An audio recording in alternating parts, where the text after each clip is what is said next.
You are listening to Alex Nanlohi Podcast, to know the Lord and to make Him known.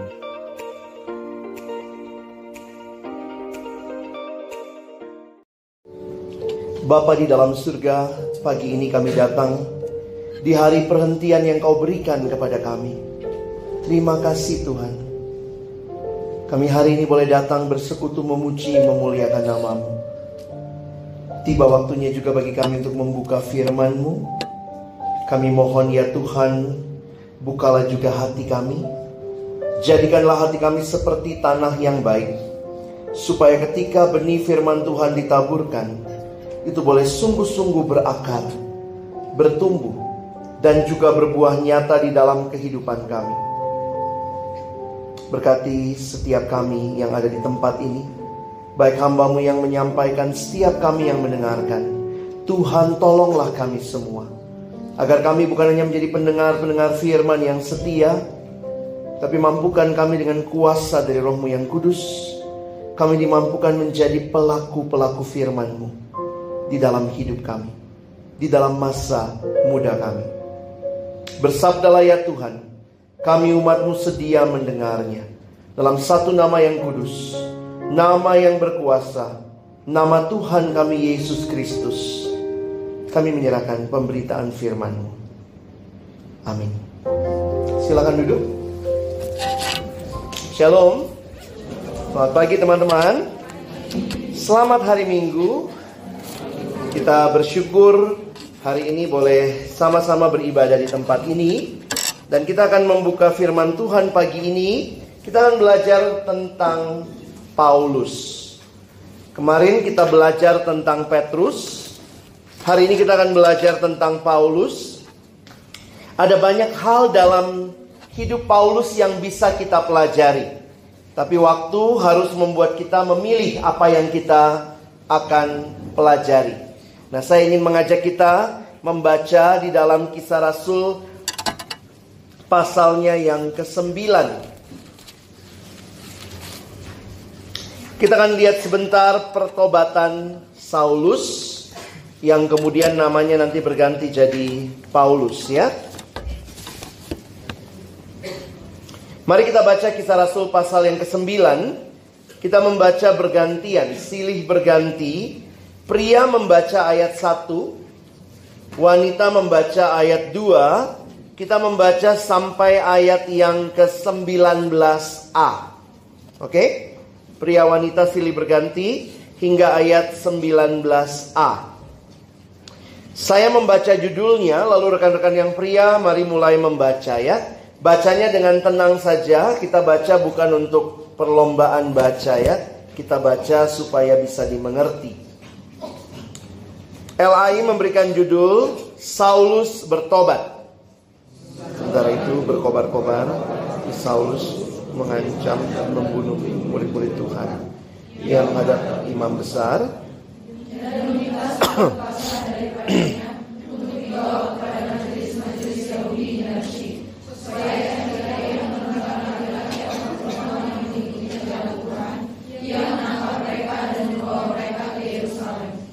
Dalam perjalanannya ke Damsyik, ketika ia sudah dekat kota itu, tiba-tiba cahaya memancar dari langit mengelilingi dia.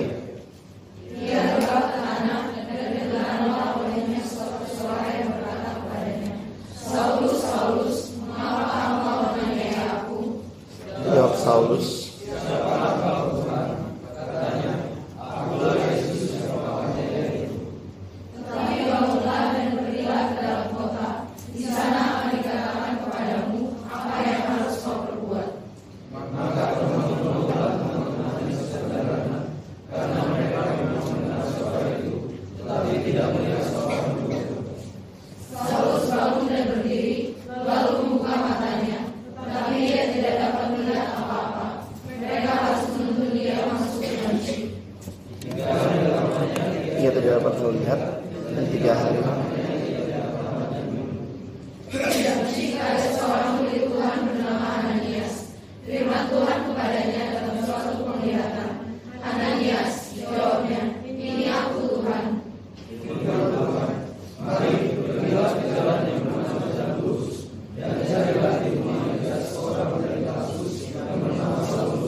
Baik, teman-teman yang dikasihi Tuhan, mungkin kita banyak sekali mendengar tentang Paulus.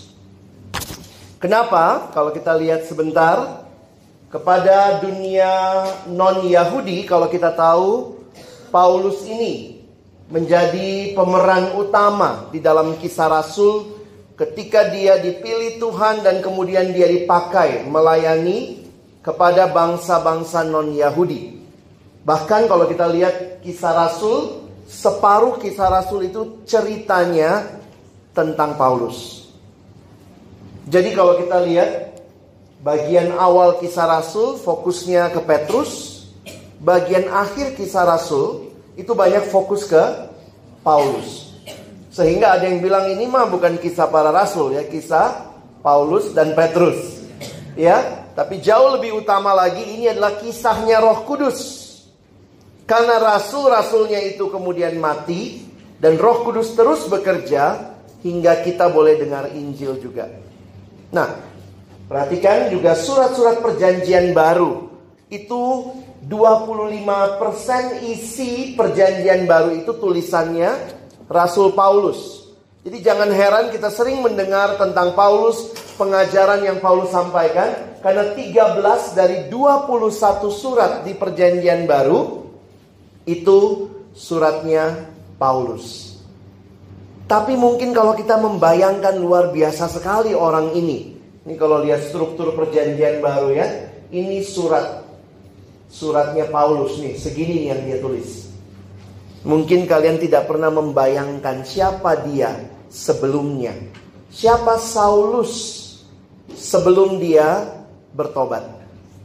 Disinilah saya jadi mengerti apa yang John Stott katakan dalam sebuah buku. Dia mengatakan hidup Kristen itu sebenarnya seperti sebuah novel. Sebuah novel 2 volume. Volume pertama adalah mulai dari lahir. Seseorang itu lahir sampai sebelum dia terima Yesus. Itu volume pertama. Itu judulnya Manusia Lama. Dan volume kedua dimulai sejak dia terima Yesus sampai nanti dia berjumpa dengan Kristus. Volume kedua judulnya Manusia Baru. Nah, kalau kita memahami hal seperti itu, maka ingatlah bahwa kehadiran Kristus di hidup seseorang menjadi hal penentu kehidupan. Bagi saya waktu mempelajari ini, waktu dulu ada satu buku yang saya baca, bagaimana jika Yesus tidak dilahirkan. Itu salah seorang penulis, Kennedy namanya, dia menulis buku itu. Jadi waktu perhatikan siapa sih Yesus ini? Hebat banget gitu ya. Kehadiran dia dalam dunia. Bayangkan kehadiran Yesus di dalam dunia membelah dunia menjadi 2 bagian. Sebelum Kristus dan sesudah Kristus. BC, before Christ. Sekarang orang-orang yang tidak suka dengan Kristus bilangnya BC itu before century. Tapi itu ngelesnya doang ya. Karena kita menandai dunia ini dibagi 2, before Christ dan AD, Anno Domini. Anno itu adalah tahun. Dari kata anno kita dapat kata annual. Anno Domini. Domini berarti Tuhan kita. Jadi Anno Domini adalah tahun Tuhan kita. Dunia melihat bahwa kehadiran Kristus pun membelah sejarah dunia. What's so special about this Christ? Kalian punya kakek nggak? Masih hidup? Ada yang masih hidup, ada yang sudah tidak ada ya. Kalau kalian punya kakek, kalian masih rayakan nggak ulang tahunnya kalau dia hidup? Rayakan ya. Kalau sudah meninggal, masih rayakan? Enggak. Ada nggak yang masih rayakan ulang tahunnya kakek punya kakek? Opung punya opung. Ada nggak yang merayakan ulang tahunnya opung punya opung punya opung? Kadang-kadang saya mikir kenapa ya kita sampai sekarang masih merayakan kelahiran Kristus. Soal tanggal kita bisa perdebatkan, tapi tetap kita rayakan. What's so special about this baby? Setiap jam puluhan ratusan bahkan bayi lahir di seluruh dunia. Setiap jam. Setelah saya khotbah 1 jam, ratusan udah lahir. Khotbahnya ditambah 2 jam, tambah lagi. Tapi kenapa kita masih merayakan kelahiran bayi yang lahir 2000 tahun yang lalu? What's so special about this baby? Nah, ini membuat kita menyadari bahwa betul kehadiran Kristus, gospel center di dalam kehidupan kita ketika Injil itu menjadi penentu hidup kita. Di situ pun kita bisa lihat 2 volume itu. Dan itu real banget dalam hidupnya Paulus. Pertama kali Paulus muncul di Kisah Rasul sebenarnya bukan di Kisah Rasul 9. Perhatikan sebentar, pemunculan pertama Paulus di Kisah Rasul adalah Kisah Rasul pasal 7. Lihat sebentar. LAI memberi judul ayat 54. Ayat 54. Apa judulnya? Stefanus dibunuh dan Saulus hadir. Ketika anggota-anggota Mahkamah Agama itu mendengar semuanya itu, sangat tertusuk hati mereka. Apa yang mereka dengar? Khotbahnya Stefanus, itu separuh atau sebagian besar pasal 7. Maka mereka menyambutnya dengan gertakan gigi. Tetapi Stefanus yang penuh dengan Roh Kudus menatap ke langit, lalu melihat kemuliaan Allah. Dan Yesus berdiri di sebelah kanan Allah. Ini satu-satunya referensi di Alkitab. Dikatakan Yesus berdiri di sebelah kanan Allah. Biasanya ditulisnya Yesus duduk. Maka para penafsir mengatakan, kenapa Yesus berdiri? Lalu lihat ayat 56. Lalu kata Stefanus ini ya, sungguh aku melihat langit terbuka dan anak manusia berdiri di sebelah kanan Allah. Wah, tambah marah orang Yahudi. Para penafsir Alkitab mengatakan, lihatlah, orang yang setia sampai akhir, Tuhan pun berdiri menyambut dia. Matinya Stefanus memang kayaknya sangat mengenaskan.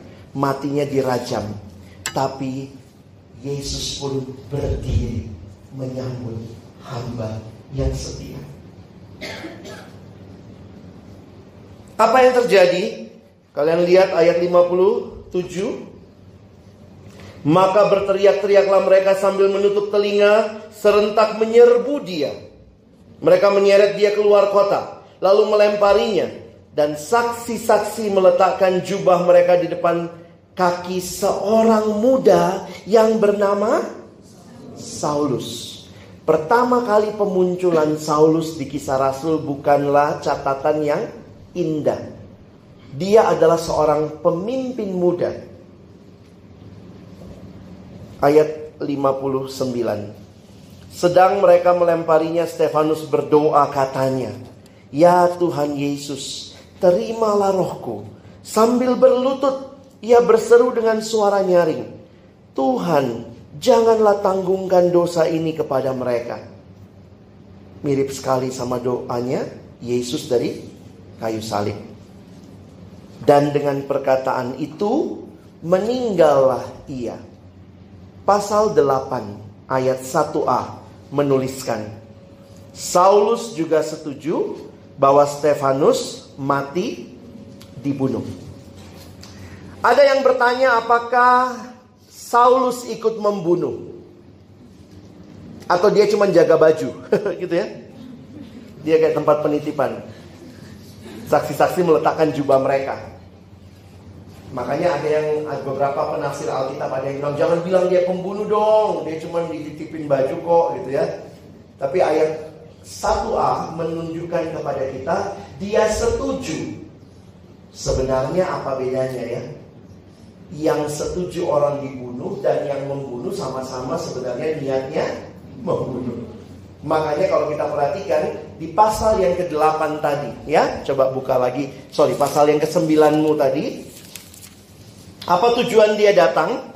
Dia bukan datang kemana-mana untuk jalan-jalan. Ayat 1. Sementara itu berkobar-kobar hati Saulus untuk mengancam dan membunuh murid-murid Tuhan. Ia menghadap imam besar. Bayangkan, ini adalah seorang muda yang sangat bersemangat. Semangat untuk apa? Membunuh.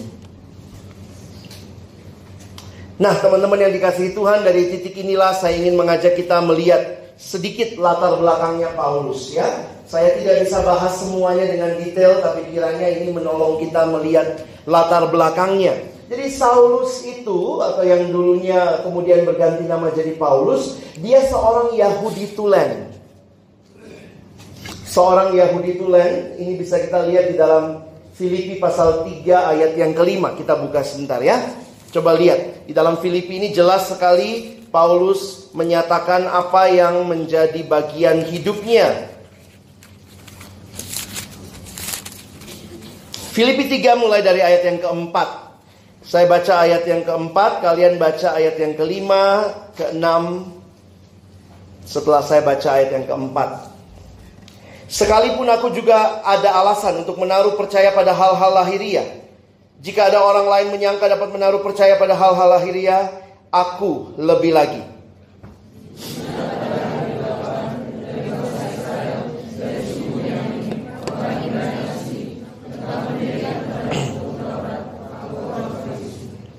Tentang kegiatan.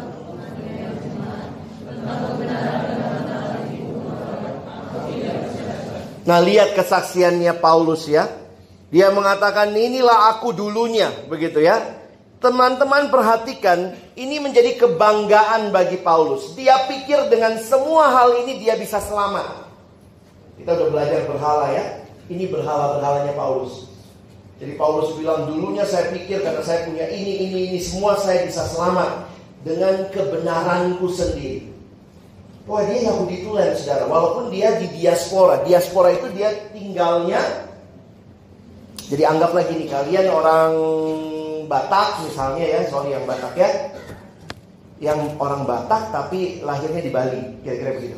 Tapi bapakmu Batak, mamamu Batak. Di rumah pakai bahasa apa? Batak. Kira-kira gitu ya. Nah, Paulus itu dibesarkan seperti itu. Banyak orang Batak di Medan nggak bisa bahasa Batak. Yang di perantauan kok bisa? Kadang-kadang begitu ya. Unik juga, lebih Batak dia dari kamu. Kau yang di Medan Batak Dale kau. Begitu ya. Coba lihat sebentar. Apa kebanggaannya Paulus? Lihat ayat 4, ayat 5. Dia mengatakan disunat pada hari ke-8. Itu kalau disunat pada hari ke-8 dia mau bilang apa sih? Kalau ada orang disunat hari ke-8, apakah ada anak bayi datang sunatin dong hari ke-8 gitu? Berarti siapanya yang taat? Orang tuanya. Paulus mau bilang orang tuaku, orang tua yang sangat memegang hukum Taurat. Hari ke-8 aku disunat. Persis kayak Yesus juga taat hukum Taurat. Hari ke-8 anak laki-laki disunatkan. Agak beda dengan orang yang mengikuti tradisi Ismail. Karena Ismail disunatkan setelah dia besar. Orang Yahudi disunat waktu masih kecil. Saudara-saudara kita dari keturunan Ismail disunatkan waktu dia besar, mengikuti teladan Ismail. Nah, perhatikan apalagi dia mengatakan. Lalu dia dikatakan disunat pada 8 dari bangsa Israel, ini tulen, dari suku Benyamin. Oh, bangga loh orang jadi suku Benyamin. Memang dua suku yang ada di selatan yang lebih murni adalah suku Yehuda dan Benyamin. Dan kalau kalian ingat, raja pertama Israel dari suku Benyamin, namanya Saul. Namanya Saul turun sampai turunannya, sampai ini cucunya, pakai nama opungnya. Siapa namanya? Saul. Saulus, Saulos. Jadi itu menggambarkan sangat ini ya, look up. Dari suku Benyamin, aku nih suku yang lebih murni. Apalagi orang Ibrani asli. Jadi kalian mesti mengerti ya, orang Yahudi itu adalah bangsa Israel berbahasa Ibrani. Itu sama. Jadi kalau kalian ketemu tiga istilah itu, orang Yahudi, bangsa Israel, bahasa Ibrani. Ini yang saya bilang tadi. Meskipun Paulus lahirnya bukan di Palestina, Tapi di keluarganya dia berbahasa Ibrani. Tentu di sekolah dia belajar bahasa lain. Makanya kalau kalian lihat, Paulus ini nampaknya sangat pintar. Ya, dia ahli hukum, sarjana hukum kali ya. Sarjana hukum Taurat kan? Farisi kan? Kamu sarjana hukum tata negara Indonesia. Kalah dikit sama Paulus ya. Oke, lihat lagi. Apa ini? Tentang pendirian terhadap hukum Taurat. Aku orang Farisi. Farisi adalah salah satu sekte Yahudi atau aliran agama Yahudi yang sangat teliti dengan hukum Taurat. Jadi luar biasa. Lalu kemudian dia katakan tentang kegiatan, aku penganiaya jemaat. Tentang kebenaran dalam mentaati hukum Taurat, aku tidak bercacat. Jadi kalau lihat semua CV-nya Paulus, kita lihat CV-nya itu ya, tambah. Harusnya dia selamat dong. Dia asli banget, murni, bahkan sangat berkobar-kobar untuk Tuhan. Walaupun yang dia berkobar-kobar untuk membunuh murid Tuhan. Tapi kemudian Paulus bilang, semua itu bukanlah yang memberikan aku keselamatan. Coba lihat ayat 7. Kita baca sama-sama 7 dan 8 ya. 1, 2, ya. Tetapi apa yang dahulu merupakan keuntungan bagiku, sekarang kuanggap rugi karena Kristus. Malahan segala sesuatu kuanggap rugi, karena pengenalan akan Kristus Yesus Tuhanku lebih mulia daripada semuanya. Oleh karena dialah aku telah melepaskan semuanya itu dan menganggapnya sampah, supaya aku memperoleh. Wow, ini kalau Paulus bikin neraca balance gitu ya. Yang satu semua CV-nya yang tadi. Begitu dia taruh Kristus di sisi yang lain, langsung ini jadi gak ada apa-apanya. Luar biasa. Teman-teman, ada kata yang menarik sebenarnya. Memang agak jorok kita dengar pagi-pagi begini ya. Perhatikan ayat 8. Sebenarnya kata aslinya, dan telah melepaskan semuanya itu dan menganggapnya sampah. Bahasa aslinya itu adalah skubala. Bukan skubidu ya. Itu bahasa Yunaninya skubala. Dan skubala ini sebenarnya biasa dipakai untuk menggambarkan sampah bekas hasil pencernaan manusia. Sampahnya pencernaanmu. Namanya apa? Bahasa sehari-hari? Tai. Aduh, saya waktu baca begini, jadi Paulus mau bilang begini, yang dulu aku anggap mulia, ternyata cuma tai. Kalau ngomong tai pada suka nih. Jorok ya. Tapi saudara sadar atau tidak?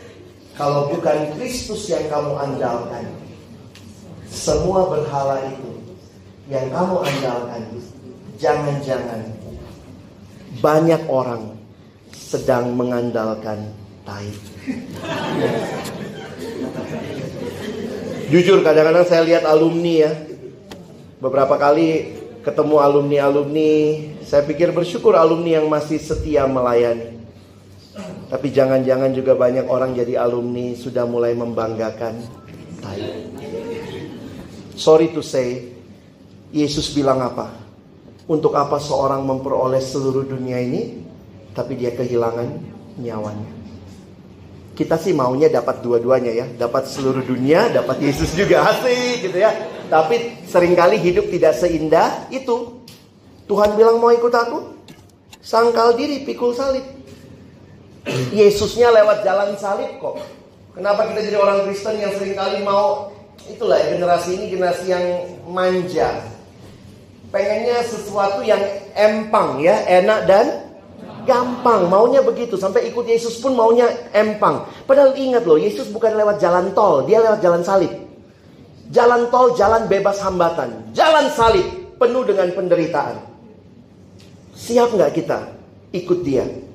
Kadang-kadang waktu saya renungkan ini ya, Paulus bisa begitu rupa. Yang begitu dia banggakan dulu, aku Yahudi tulen, kalau bicara selamat, harusnya aku selamat. Semua kreditku itu aku, orang tuaku, semuanya aku. Tapi kemudian waktu dia lihat Kristus, bukan apa yang aku lakukan, tapi apa yang Kristus lakukan. Itulah Injil.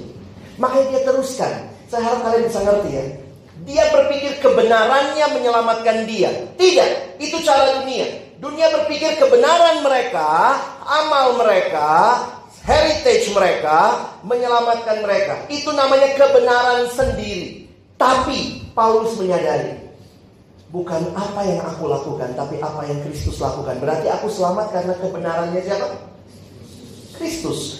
Dosen saya dulu, atau ibu rohani saya ya, Pendeta Dorothy Marks, pernah memberikan ilustrasi begini.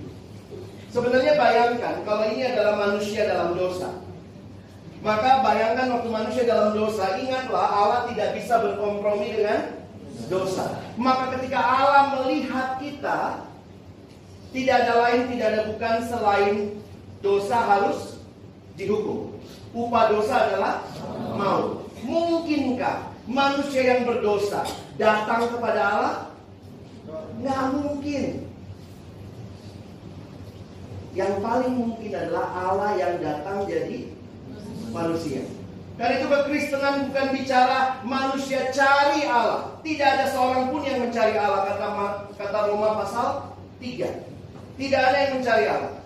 Karena itu kita bersyukur Allah datang mencari kita. Nah, ketika kita di dalam anugerah Allah boleh berjumpa dengan Kristus, lalu kita terima Dia dalam hidup kita, maka sekarang kita ada di dalam Yesus. Nah, ini memang ungkapan teologis. Jangan berpikir ruang. Ada di dalam Yesus. Ada yang nanya gini, jadi Bang, yang benar yang mana? Aku di dalam Yesus atau Yesus di dalam aku? Coba, tadi malam aku terima Yesus, berarti Yesus dalamku dong.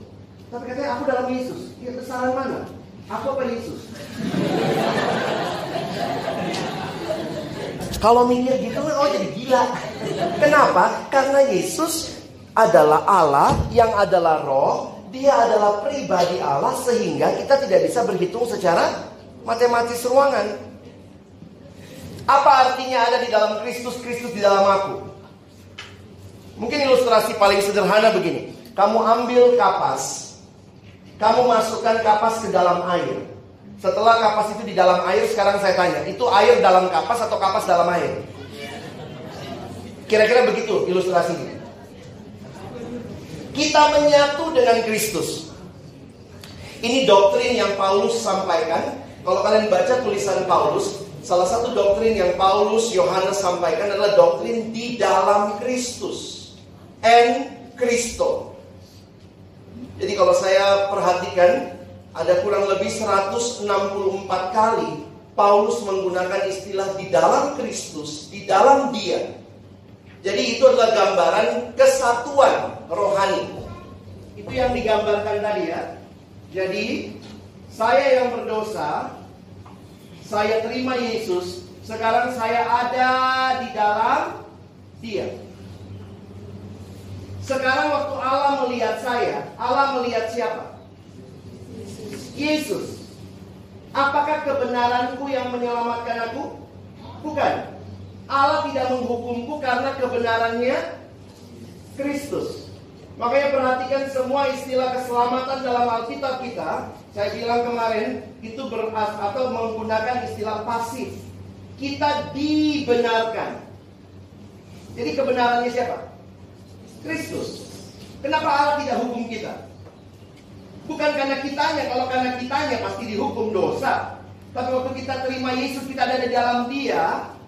Maka waktu Allah melihat kita, Allah melihat Kristus. Kebenarannya Yesus. Kekudusannya siapa? Kekudusannya Kristus. Makanya istilahnya dikuduskan, dibenarkan, diselamatkan. Kita tidak menyelamatkan diri. Nah, itu Paulus mengerti banget. Karena dia punya pemahaman dulunya. Aku pikir kebenaranku itulah yang menyelamatkan aku. Tapi dia bilang tidak, bukan kebenaranku, tapi kebenaran Kristus. Filipi 3 ayat yang ke-9. Lihat sama-sama. Karena kalau saya nggak jelaskan begitu, kalian mungkin bingung waktu baca Filipi 3. Sekarang coba baca pelan-pelan dan hayati. Dan berada di dalam Dia, bukan dengan kebenaranku sendiri karena mentaati hukum Taurat. Itulah kebenaran-kebenaran yang tadi tuh. Aku Yahudi, aku tidak bercacat melakukan hukum Taurat. Melainkan dengan kebenaran karena kepercayaan kepada Kristus. Percaya pada Kristus namanya iman. Makanya Paulus di bagian lain mengatakan, kamu diselamatkan oleh kasih karunia melalui iman, percaya. Perhatikan lagi. Karena kepercayaan kepada Kristus, yaitu kepercayaan kepada Kristus itu bagaimana? Yaitu kebenaran yang Allah anugerahkan berdasarkan kepercayaan. Jadi kenapa saya dibenarkan? Karena saya percaya pada Kristus yang membenarkan saya. Jadi disinilah kelihatan sangat jelas penghayatan Paulus akan anugerah. Jadi Paulus, kalau kalian lihat tulisannya kemarin kan dia ngomong.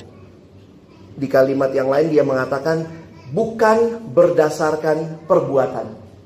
Tidak bisa. Di Filipi dia jelaskan, kalau aku berdasarkan perbuatan, nggak bisa. Itu waktu aku kenal Yesus, itu semua aku anggap. Serem banget ya. Maksudnya apa? Apakah Paulus menyangkali keyahudiannya? Nah, saya pikir jangan mengertinya begitu. Kita tetap butuh nggak status kita? Kita tetap butuh nggak semuanya? Ya kita butuh tuh, tapi itu bukan sebagai syarat keselamatan. Kalau kamu menjadikannya syarat buat keselamatan, itu yang Paulus bilang. Kau jadikan itu semua sampah. Tidak betul. Keselamatan hanya kepercayaan kepada Kristus. Dan Kristuslah yang membenarkan kita. Di dalam Dia kita dibenarkan. Di dalam Dia kita dikuduskan. Jadi ini jadi pertanyaan penting buat teman-teman dan saya. Kalau hari ini kita belajar dari hidup Paulus, ingat, Paulus mengerti betul dan bisa menjelaskan. Nah, saya jujur aja harus katakan, seringkali saya pikir banyak ikut retret, dengar semana khotbah di mana-mana, tapi waktu ditanya, kenapa kau percaya Yesus sih? Terus orang Kristen mulai gelagapan.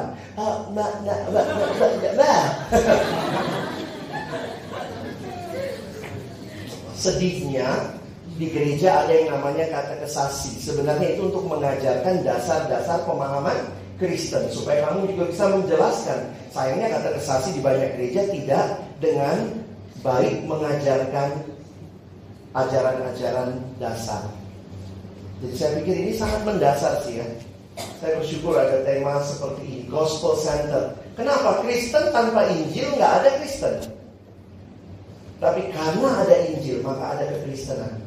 Dan kekristenan membedakan. Injil membedakan dengan semua yang lain. Makanya kalau kita perhatikan Paulus ini, dia sangat tulen Yahudinya, tapi dia menyadari anugerah Allah yang dia alami. Dia lahirnya di Tarsus, ini daerah di Silisia, dekat sekarang di Turki, dekat perbatasan dengan Syria. Jadi ingat ya, agak jauh dari Yerusalem.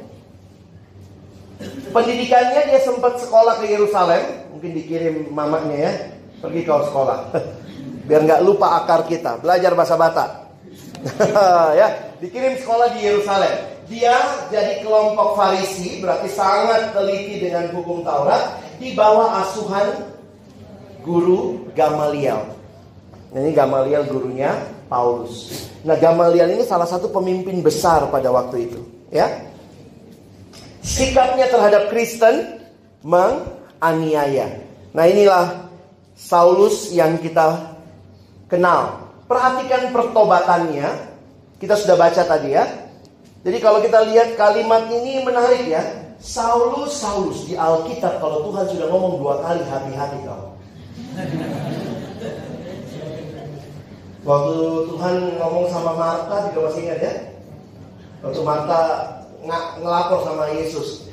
Tuhan, masa aku sendiri, saudaraku kau biarkan duduk di situ? Maksudnya kok saudaraku membiarkan aku melayani seorang diri? Terus Yesus ngomong apa? Marta, Marta. Kira-kira gitu kan ya?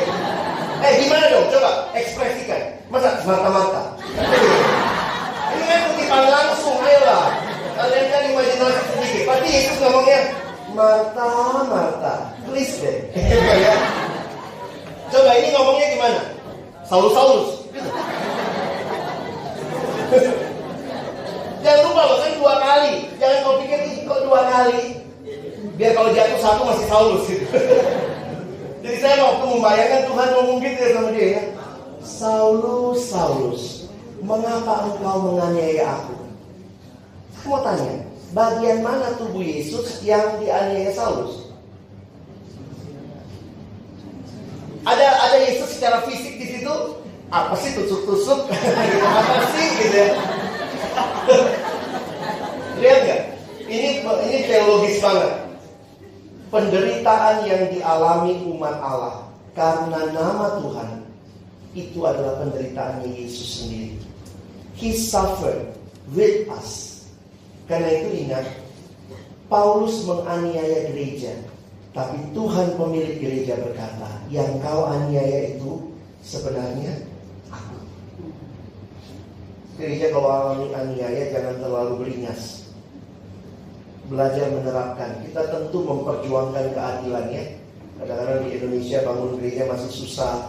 Di beberapa daerah orang Kristen ditindas. Tapi ingatlah terus, ketika kita pun sudah menempuh semua jalur tidak bisa juga, maka ingatlah bahwa Tuhan bersama dengan kita. Hilang dia. Kemana dia? Saulus, oh dari awal ya. Oke, ini ya. Saulus, mengapakah engkau menganiaya aku?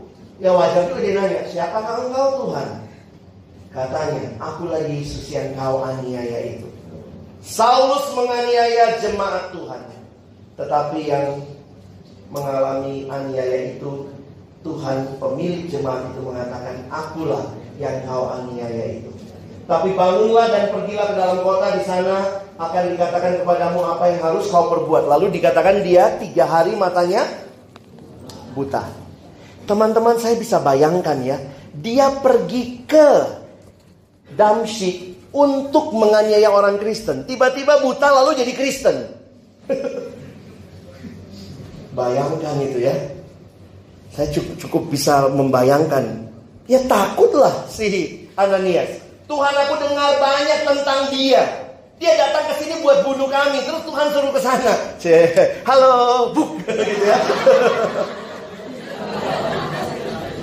Wah, itu bagi saya jadi Ananias nggak gampang. Kapan-kapan kita eksposisi Ananias ya. Ananias disuruh Tuhan melakukan sesuatu yang dia tahu resikonya serem. Tapi Tuhan berkarya, begitu ya. Sehingga bagi saya luar biasa. Akhirnya Saulus berjumpa dengan Tuhan melalui Ananias, dan Tuhan membawa dia dalam hidup yang mengenal Tuhan. Setiap kita punya masa lalu. Dan mungkin masa lalumu tidak sebaik, ya pasti sih ya, saya yakin sih gak ada yang masa lalunya seburuk Paulus. Ada?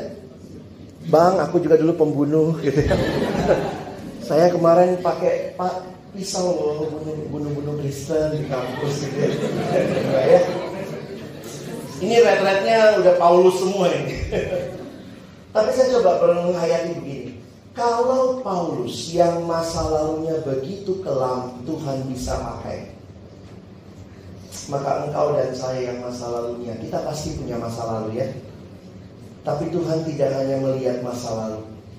Tuhan mau kau berdamai dengan masa lalumu, percaya dia sungguh-sungguh dan layani dia ke depan. Jangan berhenti di masa lalu. Ke belakang itu gak bisa diubah. Makanya jangan terlalu sibuk dengan masa lalu. Di dalam Alkitab, masa lalu itu menjadi pelajaran buat kita. Berdamai dengan masa lalu. Kalau di situ kau pernah menyakiti sesama, menyakiti orang atau apapun, berdamailah. Tapi kemudian kamu harus mulai hidup yang baru. Seringkali memang sulit ya. Kita itu terlalu egois. Manusia di dalam tabiat berdosa. Jadi walaupun kita sudah diselamatkan teman-teman, tapi kan kita udah terkontaminasi dosa. Nah itu membersihkannya itu butuh waktu. Jadi seorang anak ketemu saya di retret, Kak Alex boleh ngobrol nggak? Oh iya silakan. Terus kita ngobrol gitu. Terus dia cerita, Kak, ini anak SMA ya, saya lagi berantem sama mama. Oh gitu. Berantemnya apa? Ya gitulah, mama begini. Jadi apa yang kau lakukan? Saya udah 2 minggu gak ngomongan sama mama. Hah? 2 minggu, tinggal serumah. Iya. Di rumah gimana? Ya begitulah. Kalau mama lewat sana, lewat sini. Terus saya sama nanya, terus uang jajanmu? Nggak tahu tuh, tiap hari ada aja di meja. Dalam hati saya, mama masih bagi, dia masih ngasih uang jajan gitu ya. Jadi dia datang lah habis retret, dia nanya, jadi Kak Alex, apa yang harus saya lakukan pulang retret? Saya bilang, saya pulang, minta maaf sama mama. Tapi bang, mama saya itu begini. Tapi kalau begini nanti gimana Kak? Jadi saya mesti ngapain Kak? Pulang, minta maaf sama mama. Tapi Kak, kan mama yang salah duluan kalau dia begini. Jadi gimana Kak? Pulang, saya udah kan apa gitu ya? Pulang, minta maaf sama mama. Apa susahnya sih gitu kali ya? Terus terakhir lagi, saya bilang, ya pulanglah minta maaf sama mama. Tapi mama gue cerewet kali ini. Dalam hati, pantas gue juga cerewetnya sama. Kau tuding orang tua mulut cerewet nih. Ini 3 lagi nuding di sini. Jadi kadang saya pikir, gimana kita membereskan masa lalu? Mungkin mulai dengan memaafkan, mengampuni. Itu gak gampang memang untuk beberapa orang. Mungkin ada yang datang retret ini tapi relasi sama orang tua lagi gak baik, lagi marah, lagi gak mau ngomong. Sayang sih sayang, tapi lagi biar dia rasa. Kita suka gitu ya. Kalau saya gak ngomong sama dia, biar dia yang rasa. Padahal sebenarnya kau yang gak bisa tidur. Bener? Dia tidurnya nyak, kau gak bisa tidur. Goblok kan? Memang dosa itu bikin kita goblok. Bener? Karena kita kadang-kadang mau kasih hukuman kepada orang itu melalui tindakan kita. Biar dia rasain itu. Gimana rasanya? Kalau dia gak berasa. Dia mungkin gak sensi-sensi amat gitu. Makanya kalau bicara pengampunan, saya pikir itu salah satu karakteristik Kristen yang perlu saudara dan saya terus miliki. Itu satu hal yang luar biasa. Tadi waktu diminta mendoakan siapa yang mau kita ampuni, saya pikir, Tuhan iya ya, ini berat loh. Gak gampang. Di dalam Alkitab, ini saya kasih sedikit tips ya. Kalau bicara pengampunan, di Alkitab pengampunan itu satu pihak. Dengar kalimat saya. Di dalam Alkitab pengampunan itu satu pihak, rekonsiliasi itu 2 pihak. Jadi kalau saya minta maaf misalnya, dia memaafkan, 2 pihak, itu terjadi rekonsiliasi. Tapi kalau pengampunan, maka apapun sikapnya dia, tapi saya sudah ampuni. Makanya pengampunan itu saya katakan satu pihak, rekonsiliasi 2 pihak. Yang Tuhan perintahkan di Alkitab yang mana? Saya kaget juga waktu pelajari ya. Yang Tuhan perintahkan di Alkitab ternyata adalah pengampunan. Itu bentuknya perintah. Ampunilah seorang akan yang lain. Jadi pengampunan satu pihak itu, jadi gini, pengampunan itu tergantung kita. Rekonsiliasi tergantung kita dan dia. Dan ingat, kita gak bisa ngontrol orang lain. Mungkin gak mengampuni tapi tidak terjadi rekonsiliasi? Mungkin. Seorang anak yang tahu ketika dia remaja, dia marah sekali sama keluarganya karena keluarganya sering membuli dia. Ini saya dengar kesaksiannya ya. Ternyata dia waktu kecil lahirnya cacat, jarinya beberapa nggak ada, kakinya sedikit timpang. Tapi mukanya cantik. Ternyata setelah dia tahu, seiring berjalannya waktu jadi remaja dia sangat minder. Sampai dia tahu dia cuma tinggal berdua sama mamanya. Ternyata setelah dia makin dewasa, dia tahulah secara tidak sengaja ternyata dia anak yang mau diaborsi. Mamanya berhubungan dengan seorang pria, hamil mamanya, pria ini tidak bertanggung jawab, pergi. Mamanya harus dalam usia muda menanggung kehamilan seperti itu. Dia tidak siap, dia sudah sempat mau mengaborsi tapi tidak berhasil. Karena itu efeknya dia lahir dengan cacat di beberapa bagian tubuh. Jadi anak ini tumbuh sebagai remaja dan dia tahunya itu bukan dari mamanya. Tahunya dari mana? Tantenya. Ini tante-tante kepo ya. Lagi marah begitu. Emang kau dasar, kau memang anak kau gak diharapkan. Kaget dia. Gak diharapkan. Mamamu kan mau aborsi kamu, makanya kau begitu. Wow, pahit sekali dia. Dan sejak itu dia sangat marah sama mamanya. Marah sekali sama mamanya. Tidak mau ngomong walaupun masih tinggal satu rumah. Dia sikap kasar sama mamanya. Dan mamanya sakit dan meninggal. Setelah mamanya meninggal, dia kenal Tuhan. Sakit hati, akar pahit. Dia belajar mengampuni. Bisa terjadi rekonsiliasi? Mamanya udah gak ada. Saya yakin mamanya mengampuni dia. Jadi dalam roh mereka rekonsiliasi ya. Tapi tidak bisa kelihatan lagi. Ingat, pengampunan itu bergantung kepadamu. Di dalam Alkitab yang perintah adalah mengampuni. Bicara rekonsiliasi, Alkitab pakai istilah sedapat mungkin. Kalau hal itu bergantung kepadamu, hiduplah dalam perdamaian dengan semua orang. Karena Alkitab juga memberikan kepada kita pemahaman yang lebih logis. Kenapa? Bisa jadi kamu mengampuni, dia tetap menindas. Bisa nggak? Jadi kalau kamu punya sakit hati sama HR, ampuni. Ya, Habib berisik. Loh, saya sakit hati loh. Gila. Ngomongnya seenaknya banget. Tapi saya akan mengampuni. Itu bagian saya. Yang Tuhan perintahkan buat saya mengampuni. Kalau dia juga mau mengampuni, terima, minta ampun juga, minta maaf, rekonsiliasi. Cuman kami belum rekonsiliasi. Saya nggak tahu kalau kalian. Poinnya adalah sedapat mungkin. Tapi kalaupun belum terjadi, kamu bebas. Atau kamu beres di hadapan Tuhan. Bisa nangkep perbedaannya? Jadi saya waktu menghayati ini gak gampang loh menerima orang yang pernah bikin salah sama kita. Dan gereja mula-mula harus belajar menerima seorang mantan pembunuh. Kira-kira kalau saudaranya Stefanus ketemu Paulus gimana ya relatifnya Stefanus? Oh, ini yang tempat penitipan baju. Gimana rasanya? Saya pikir gereja mula-mula ditantang untuk belajar mengampuni. Terima Paulus itu gak gampang. Bertahun-tahun dia datang pun masih dicurigai. Kenapa orang takut nih? Siapa tahu dia musuh dalam selimut, pura-pura baik. Karena itu memang butuh waktu lama untuk Paulus bisa diterima di dalam jemaat. Tapi saya melihat luar biasa Tuhan memberikan perubahan itu buat Paulus. Nah, perhatikan pasal 26. Di dalam percakapan dengan Raja Agripa, Paulus juga mengulang lagi. Ini yang menarik ya. Kitab Kisah Rasul ada 2 kali Paulus mengulang kisah pertobatannya. Pertama di dalam Kisah 9, ini yang tadi. Lalu yang kedua ada di Kisah 26. Nah, coba lihat lagi sedikit di Kisah 26 ya.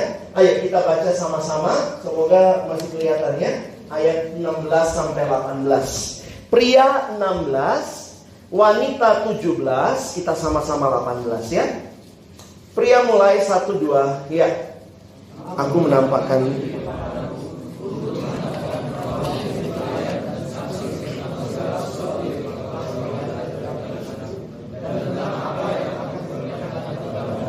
wanita. Aku akan mengasingkan engkau dari bangsa ini dan dari bangsa-bangsa lain, dan aku akan mengutus engkau kepada mereka. Sama-sama. Untuk membuka mata mereka, supaya mereka berbalik dari kegelapan kepada terang dan dari kuasa iblis kepada Allah, supaya mereka oleh iman mereka kepadaku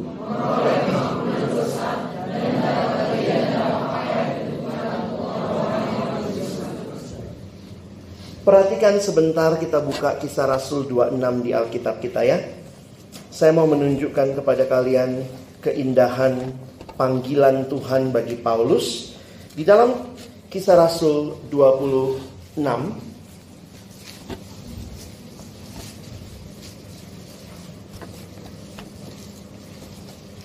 kalau kita perhatikan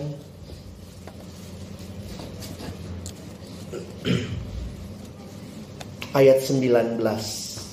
Jadi kalau kalian lihat ayat ini ya, 16, 17, 18, maka 19-nya dia jawab sama Raja Agripa. Kita baca sama-sama. 1, 2, ya. Sebab itu ya Agripa, kepada penglihatan yang dari sorga itu, menarik ya, ini bentuknya double negatif. Tidak pernah aku tidak taat, berarti selalu taat. Tapi nampaknya Paulus merasa perlu menggunakan double negatif. Tidak pernah aku tidak taat. Panggilan Tuhan bagi Paulus mengubah hidupnya. Dan sejak itu dia terus berjuang taat di dalam panggilannya. Dan itulah yang membuat dia luar biasa dipakai Tuhan. Memberitakan Injil kemana-mana.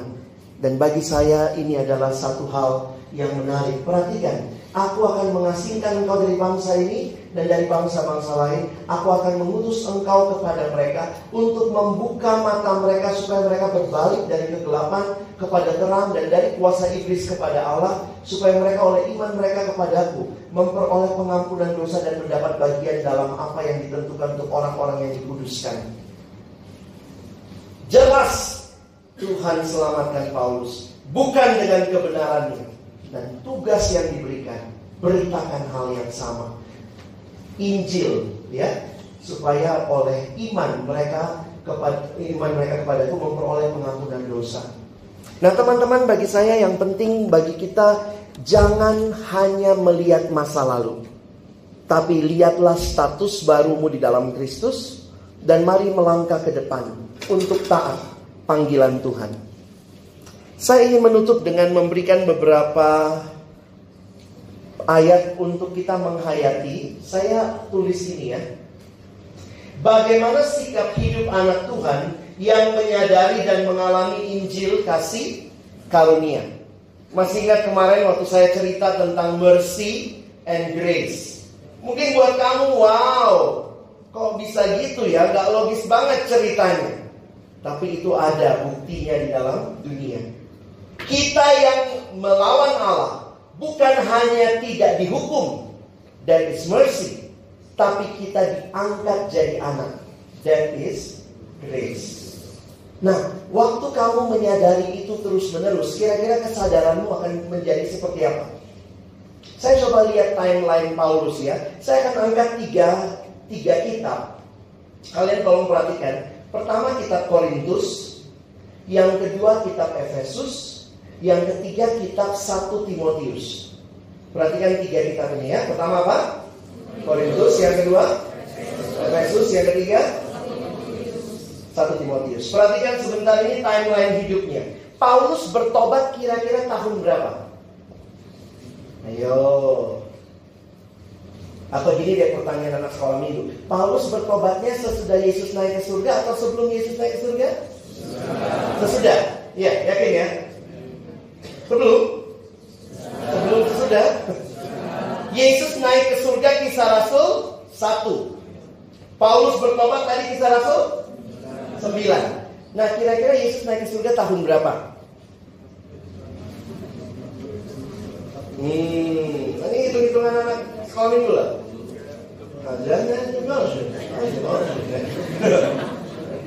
Yesus umurnya sampai berapa?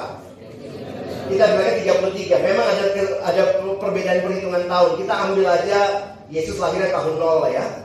0 berarti dia hidup sampai umur 33. Umur 30 dia dicatat mulai melayani, dia pelayanan selama 3 tahun. Waktu Yesus naik ke surga, umur berapa dia? Berarti 33 kan? Jadi Paulus bertobatnya sesudah tahun 33 atau sebelum?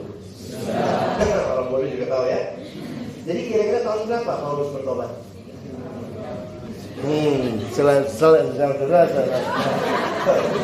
Paulus bertobat pasti sesudah tahun 33 ya.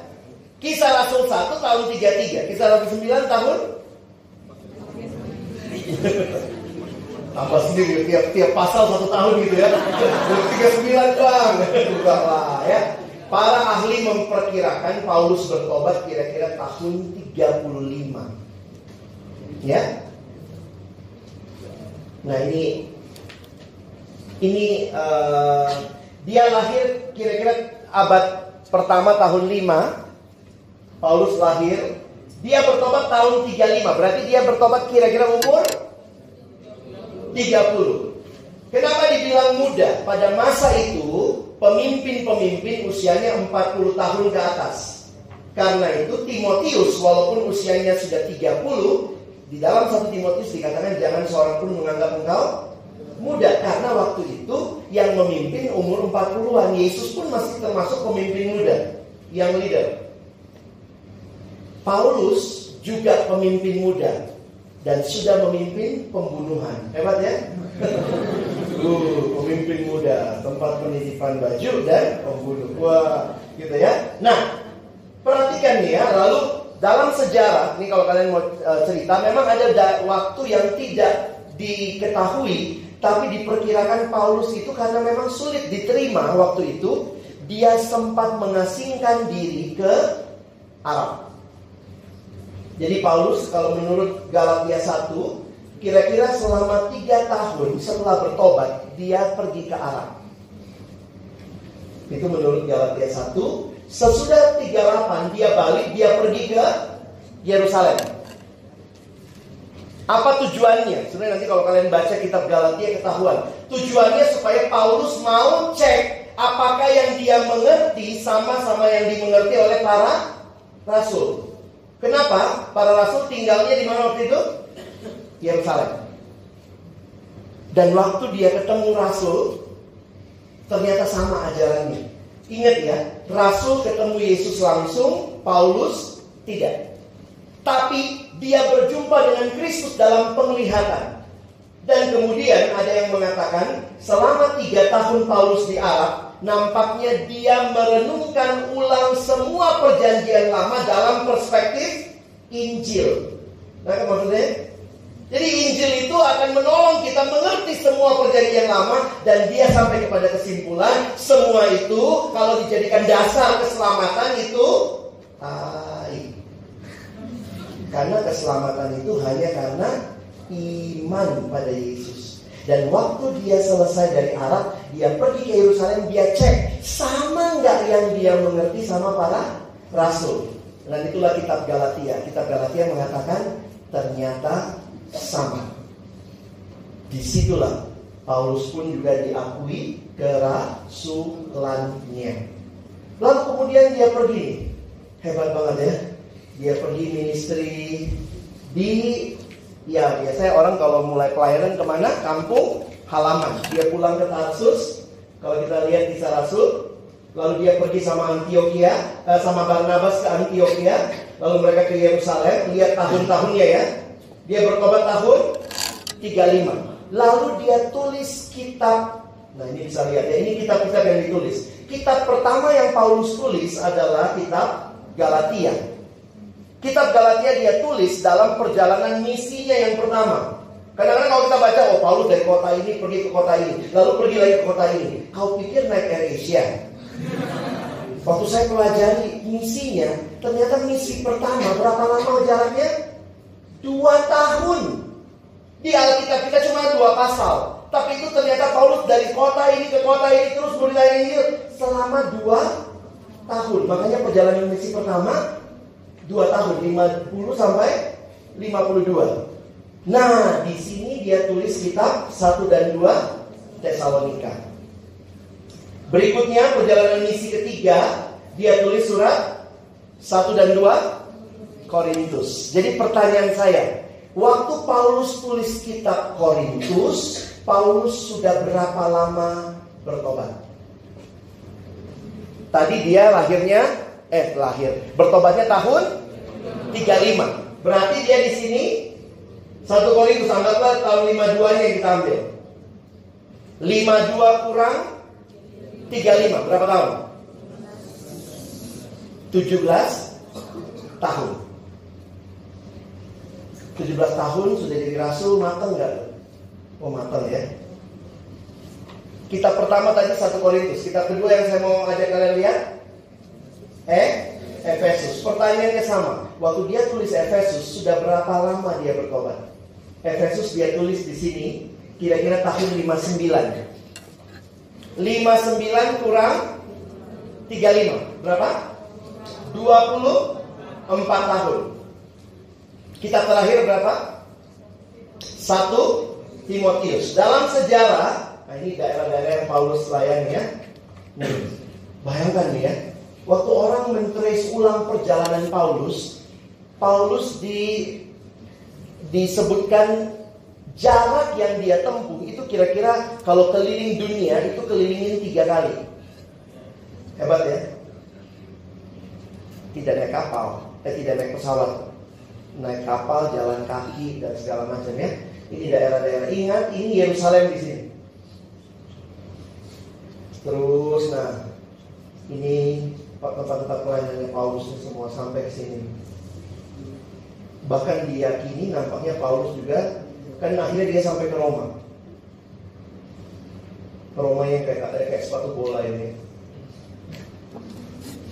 Surat 1 Timotius ditulisnya kapan? Menurut sejarah ditulis kira-kira tahun 61. Ini surat-surat terakhir. Karena pada waktu tahun 65 setelah dia tulis 2 Timotius, dia dihukum mati. Masih ingat Paulus dihukum matinya apa? Dipenggal. Bagi orang Yahudi, jadi gini, penjajah yang menjajah mereka orang Romawi. Penjajah Roma punya 2 hukuman mati. Hukuman mati untuk warga negara Roma dipenggal. Hukuman mati untuk bukan warga negara Roma disalib. Makanya dalam sejarah Yesus disalib. Yesus orang Yahudi, bukan warga negara Roma. Paulus orang Yahudi tapi warga negara Roma. Makanya Paulus dalam sejarah dikatakan dipenggal. Petrus orang Yahudi bukan warga negara Roma. Makanya dalam sejarah Petrus disalib terbalik. Sejarah mencatat waktu Petrus disalib, dia berkata, terlalu mulia bagiku disalib seperti Tuhanku, salibkan aku terbalik. Sejarah mencatat Petrus matinya disalib terbalik. Kitab terakhir 2 Timotius. 1 Timotius ditulis antara tahun 61 sampai 65. Kalau kita ambil 61 kurang 35, berapa tahun? 26. Jadi saya ulang ya. Waktu Paulus tulis 1 Korintus sudah berapa tahun bertobat? 17. Tulis Efesus sudah berapa tahun bertobat? 24. Yang terakhir 26. Sekarang lihat pengakuan dia. Bagi saya ini pengakuan, kalau kita lihat tahunnya akan lebih menarik. Kita lihat 1 Korintus. Dia bilang begini ya. Yuk kita baca sama-sama. 1, 2 ya. Karena aku adalah yang paling hina dari semua rasul, bahkan tidak layak disebut rasul, sebab aku dalam satu bagian 1 Korintus 15 ayat 9, Paulus menyadari, aku ini paling hina dari semua rasul. Ini setelah melayani 17 tahun. Setelah melayani 24 tahun, kira-kira gimana responnya? Lihat kalimatnya. Efesus 3 ayat 7 dan 8. Kita baca 1, 2 ya. Dari Injil itu aku telah menjadi pelayannya menurut pemberian kasih karunia Allah yang dianugerahkan kepadaku sesuai dengan pengerjaan kuasanya. Kepadaku yang paling hina di antara segala orang kudus telah dianugerahkan kasih karunia ini untuk memberitakan kepada orang-orang bukan Yahudi kekayaan Kristus yang tidak. Tadi paling hina dari semua rasul.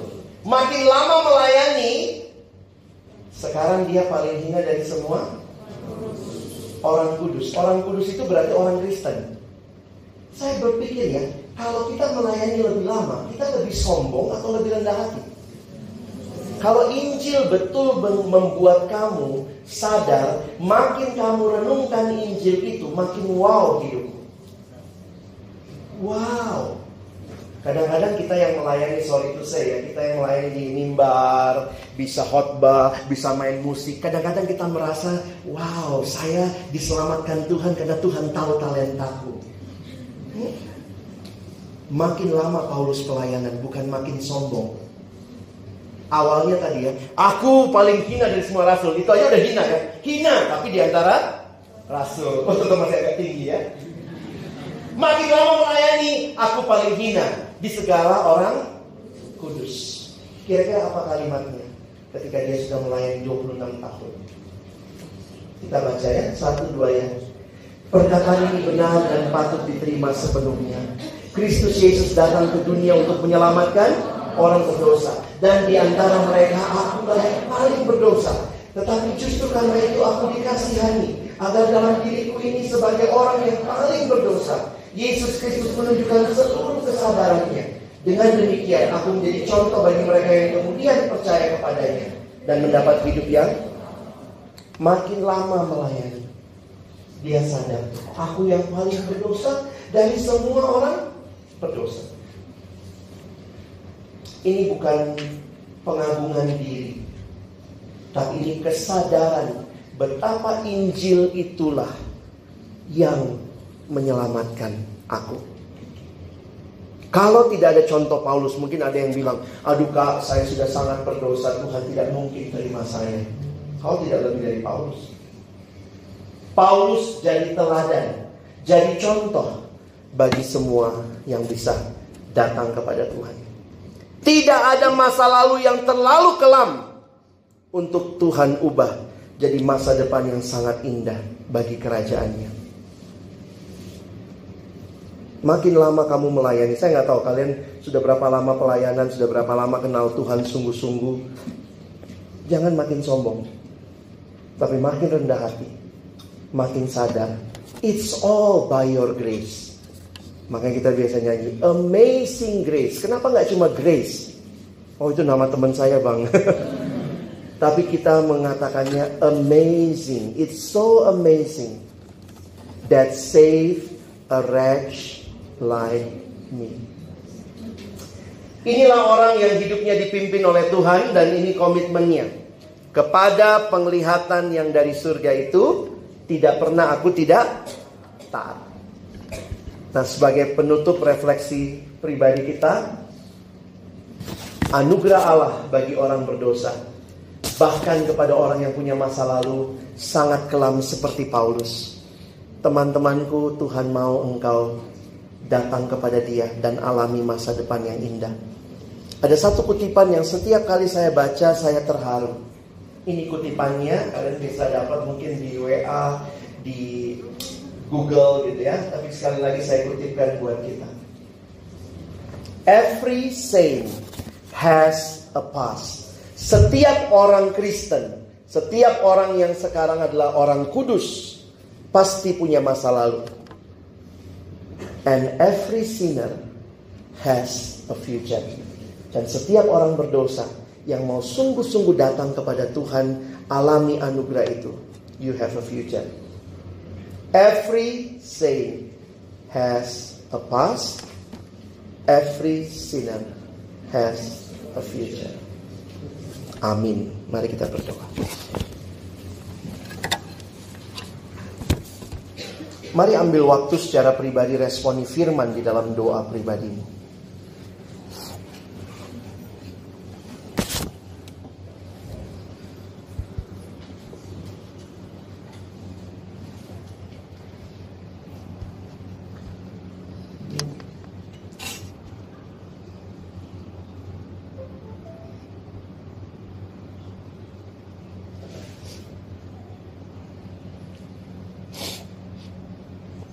Tuhan, kau pakai Paulus di generasinya.